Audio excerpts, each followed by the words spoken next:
456 players. A deadly game, and only one will survive. Last time, we saw how ordinary people, drowning in debt and despair, were pulled into a mysterious contest. What seemed like an opportunity to win billions quickly turned into a brutal fight for survival. But the nightmare is only beginning, and the deeper we go, the deadlier it becomes. After surviving the bloodbath of red light, green light, the contestants realize the game won't show mercy. Then comes the second challenge, the sugar honeycomb game. Each player receives a thin sugar biscuit with a carved shape, a circle, star, triangle, or the dreaded umbrella.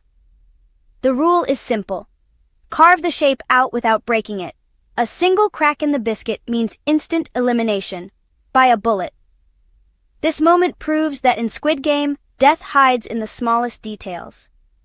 Gi-hun, faced with the umbrella, the hardest of all, notices something others overlook.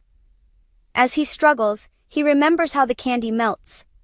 Instead of stabbing recklessly, he uses his tongue to gently soften the edges with saliva, slowly freeing the umbrella. His quick thinking saves him, while many around him are brutally eliminated. But the danger doesn't end with the official games. In the night, the guards deliberately shut off the lights and unleash chaos in the dormitory. Stronger contestants try to eliminate weaker ones in the night. Suddenly, survival isn't just about the games. It's also about staying alive until morning. Gi-hun and his small group huddle together, fighting desperately to endure the night. Amidst the madness, Il-nam, the frail old man, climbs onto a bed and shouts for everyone to stop. Strangely, the violence ceases almost immediately. The night fight changes everything. Trust evaporates, alliances grow tighter, and players realize the real danger isn't only the games, it could be the person sleeping right beside them. The very next challenge, tug-of-war, pushes this even further. Normally, strength would decide everything in the tug-of-war, but here a group of underdogs, the elderly, the weak, the overlooked, prove that wit and teamwork can outmatch brute force. On paper, they should have no chance. Yet, Old Man Il-nam reveals a plan that changes everything. With the wisdom of experience, he instructs the team to stand in a specific formation. He tells them to lean back, keep their ropes tight, without budging an inch, letting the enemy waste their strength. Then, at his signal, they step forward in unison, breaking the opponent's balance. What should have been an impossible battle turns into a shocking victory. It's a powerful reminder. In this cruel game, survival depends not only on muscles, but on minds. And then comes perhaps the most heartbreaking challenge, the marbles game. At first, players are told to choose a partner. Naturally, they believe they'll fight side by side, but then the truth is revealed. They aren't partners, they're opponents. Only one can survive. In an instant, hope turns into horror. Friends become enemies. Husbands and wives, who moments ago promised to protect each other, are forced to face the unthinkable. The bonds they built are shattered by the cruel design of the game. Here we witness some of the rawest human emotions of the series. The elderly man, Il-nam, appears frail and confused, his memory slipping as he stumbles through the rules. Gi-hun takes advantage of his vulnerability, playing along with his forgetfulness in order to survive. A moment that leaves us questioning morality under desperation. But then it is revealed that the old man knew that Gi-hun was cheating, yet he gives away his marbles willingly. He sacrifices himself for Gi-hun. Meanwhile, Ali, the kind, selfless worker who had remained loyal and trusting from the start, meets his cruelest fate. He places his faith in Sang-woo, the man he looked up to as a leader and friend. But Sang-woo betrays him, tricking Ali into handing over his marbles, thus sealing Ali's fate. After this heartbreaking game, Squid Game was no longer just a competition for money. It was a tragedy unfolding in real time, where betrayal, guilt, and heartbreak weigh heavier than survival itself. After the devastating marble game, where half the remaining players are wiped out, a new layer of the truth begins to unfold. The mysterious VIPs arrive to witness these deadly games. VIPs are a group of masked, ultra-wealthy elites who fund the games and watch them purely for their entertainment. Draped in golden animal masks and lavish robes, they treat the life-or-death struggles of desperate people as if it were a private betting party.